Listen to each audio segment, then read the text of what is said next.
Today's Genocide, Internment Camps, the Digital Cage, and the Erasure of Identity. A key section from Mehmet Emin Hazret's book, East Turkestan, A Genocide Buried in Silence, Witnesses, Evidence, A World That Turned Away. Internment Camps, the secret prisons of the 21st century. Since 2014, China began establishing a massive mass detention system in East Turkestan, masked as education.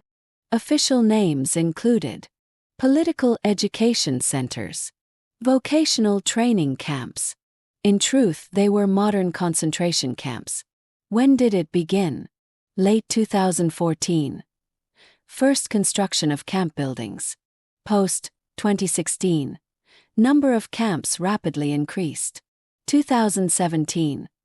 Satellite imagery revealed over 380 camps. These camps were surrounded by barbed wire, high security zones, built with concrete prison architecture. From the outside, they resembled schools or factories, but inside, they served as systematic tools to break a people. Who was taken and why? No official criteria were announced. Based on countless testimonies, the following were considered crimes: participating in religious practices, traveling abroad or contacting someone who had, possessing religious content on a phone, prayers, calls to prayer videos, sharing critical content on social media, digital contact with Muslim countries, Turkey, Kazakhstan, Egypt, being reported by someone.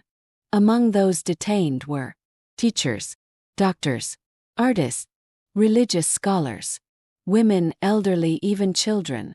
People disappeared in silence, without trial. What happened inside the camps? According to international testimonies, 12 to 16 hours daily brainwashing sessions labeled as education, forced memorization of Communist Party anthems, denial of religious belief. There is no Allah, only the party. Humiliation of Uyghur identity. Uyghur language is a harmful remnant. Sleep and food restrictions. Constant surveillance. Physical torture and psychological abuse. Suicides and deaths under torture. These camps targeted not only individuals, but the memory of a society. For satellite imagery, leaked documents, and global evidence. China cables. Leaked internal Chinese documents detailing camp operations. Media like BBC, NYT, DW, and Guardian published satellite-confirmed camp growth. 2022. Amnesty International declared, "These are mass detention centers violating international human rights." The disappeared. No graves, no answers. Tens of thousands of Uyghurs and Kazakhs remain missing. Families have searched for loved ones, spouses, children, siblings for years. The Chinese state remains silent. Some are still in camps. Some may not be alive anymore. We've lost not just people. People's voice, memory, and identity. All silenced behind the same walls. Women in camps. Rape, forced sterilization, and spiritual crushing. What did the camps mean for women? Thousands of women were detained. Who were they? Teachers, artists, housewives, students, mothers, even pregnant women. Crimes included wearing a headscarf, participating in religious discussions, having a husband abroad, being named by a relative, or nothing at all. Many didn't even know why they were taken. Gendered abuse, rape and sexual torture. Tursane Ziawuddin told the BBC in 2020. At night, some women were taken away. Some never returned until morning. Those who came back wouldn't speak. Even crying was forbidden. Testimonies revealed naked interrogations, forced rapes, electric shocks, torture performed in front of other women.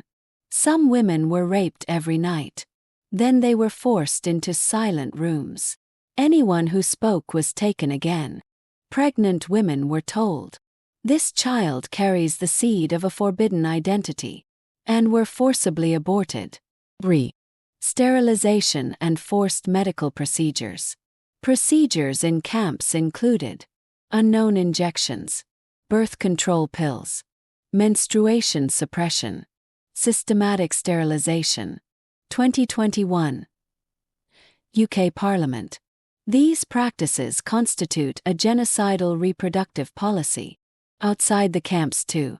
Free women were subject to birth limits, forced sterilizations at state hospitals, fines and detentions for excessive childbirth.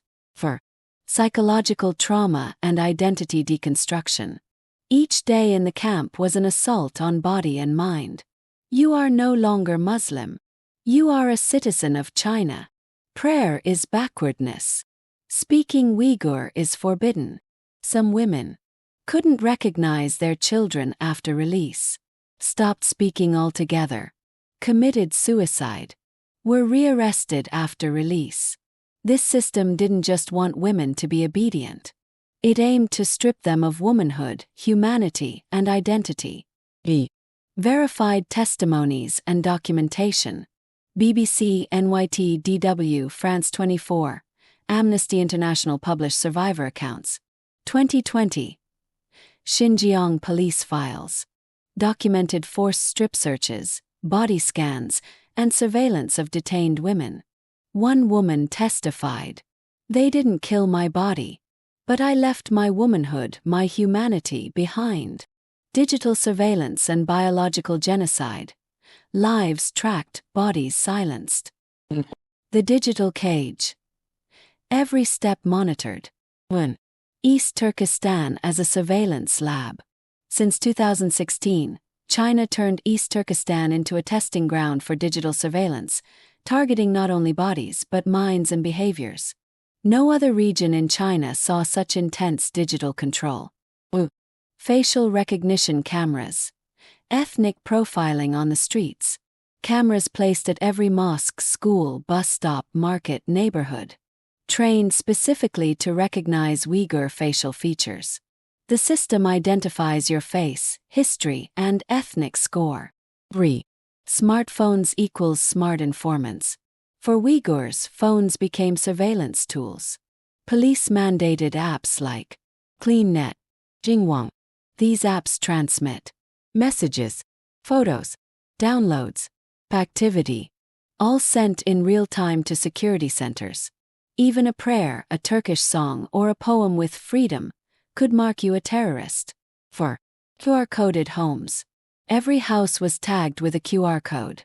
Police scanned to track who's inside, who left, who visited. 5. Social credit scores.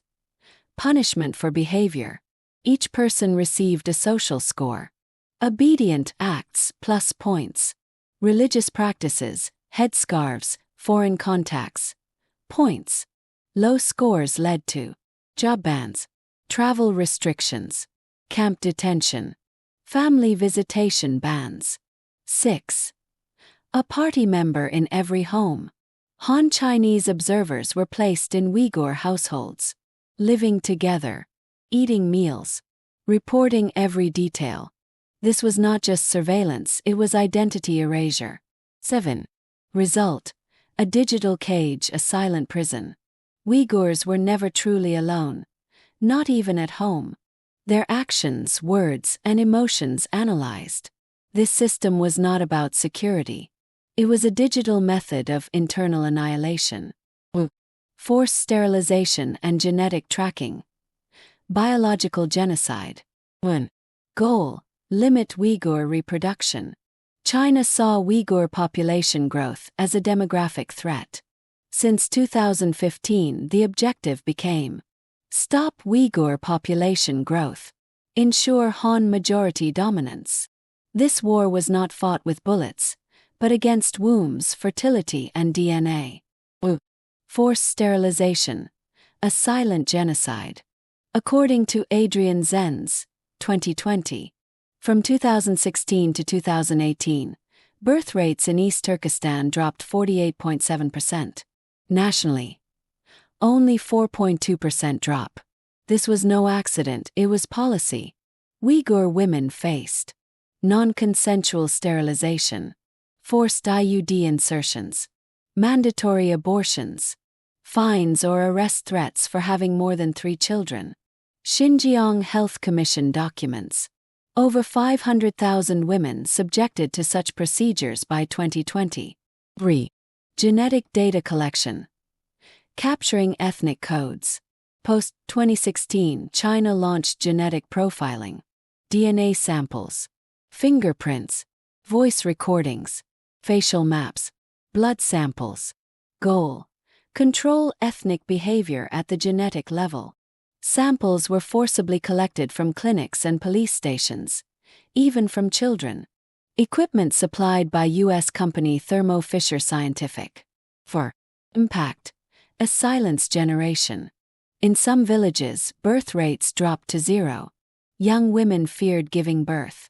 Some were forced to sign non-birth pledges. Many camp survivors emerged sterile. This was not just about individuals. It aimed to halt the biological future of an entire people. 5. International definition. This is genocide. UN Genocide Convention, 1948. Preventing births within a group with intent to destroy it equals genocide. Based on this, UK Parliament, 2021.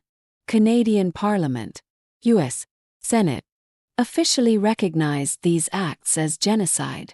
Conclusion: silent genocide through modern technology. Camps held bodies. Digital surveillance monitored behavior. Sterilization ended birth. Genetic profiling controlled the future. This is a war without guns. An invasion without armies. But every step is documented. By definition, this is genocide. They didn't target our bodies. They targeted our future. A female camp survivor.